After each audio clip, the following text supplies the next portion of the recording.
The shock unnerved me. I had begun to experience the results of a severe mental strain, partly induced by the recent imprisonment and extended previous persecution, and partly by the mysterious significance of the language in which I had recently been addressed. The sentence, "You will now go into the valley of the shadow of death and learn the mysteries of life," kept ringing through my head, and even then I sat beside a corpse.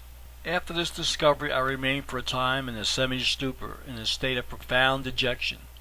How long, I cannot say. Then I experienced an inexplicable change, such as I imagine comes over a condemned man without hope of reprieve, and I became unconcerned as a man might who had accepted his destiny, and stoically determined to await it. Perhaps moments passed, and may have been hours, and then indifference gave place to reviving curiosity. I realized that I could die only once, and I coolly and complacently revolved the matter, speculating over my possible fate. As I look back on the night in which I rode beside the dead man, facing the mysterious agents of an all-powerful judge, I marvel over a mental condition that permitted me finally to rest in peace and slumber in unconcern. So I did, however, and after a period, the length of which I am not able to estimate, I awoke, and soon thereafter the carriage stopped, and our horses were changed, after which our journey was resumed, to continue hour after hour, and at last I slept again, leaning back in the corner.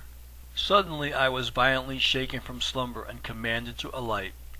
It was in the grey of morning, and before I could realize what was happening, I was transferred by my captors to another carriage, and the dead man also was rudely hustled along and thrust beside me, my companion speaking to him as though he were alive.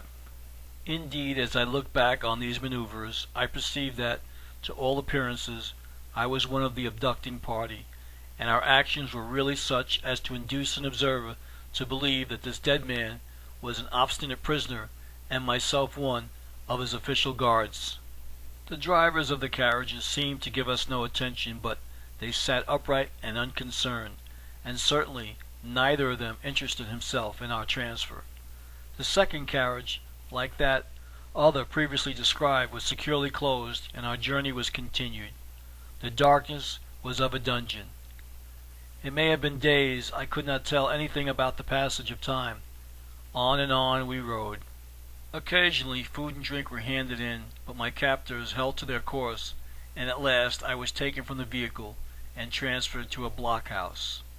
I had been carried rapidly and in secret 100 or more miles, perhaps into another state, and probably all traces of my journey were effectively lost to outsiders. I was in the hands of men who implicitly obeyed the orders of their superiors, masters whom they had never seen and probably did not know. I needed no reminder of the fact that I had violated every sacred pledge voluntarily made to the craft, and now that they held me powerless, I well knew that, whatever the punishment assigned, I had invited it and could not prevent its fulfillment.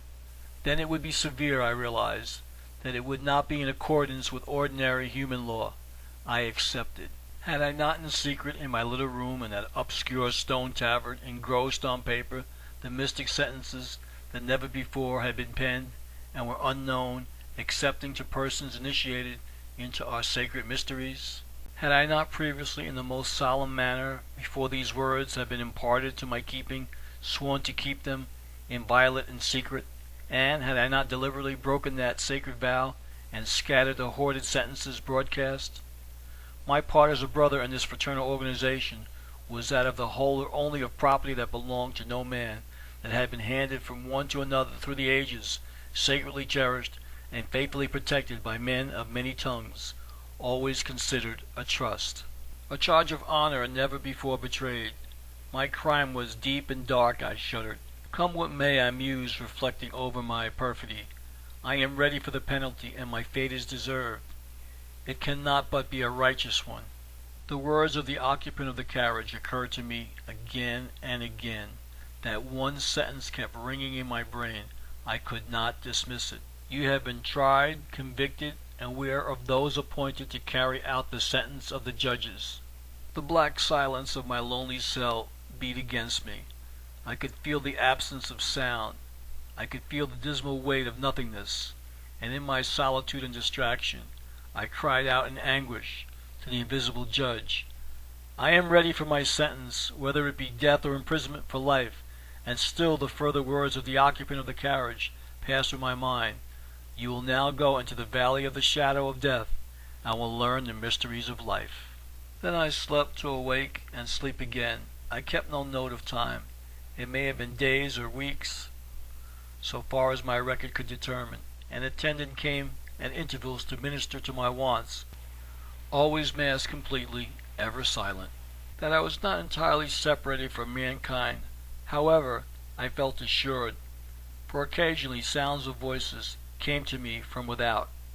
Once I ventured to shout out loud, hoping to attract attention, but the persons whom I felt assured overheard me paid no attention to my lonely cry.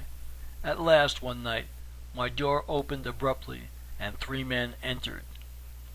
"Do not fear," said their spokesman. "We aim to protect you. Keep still, and soon you will be a free man."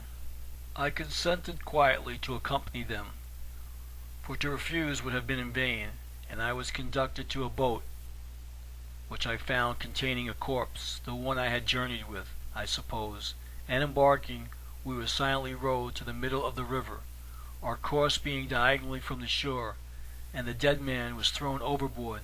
Then our boat returned to the desolate bank, thrusting me into a carriage that, on our return to the river bank, we found awaiting us.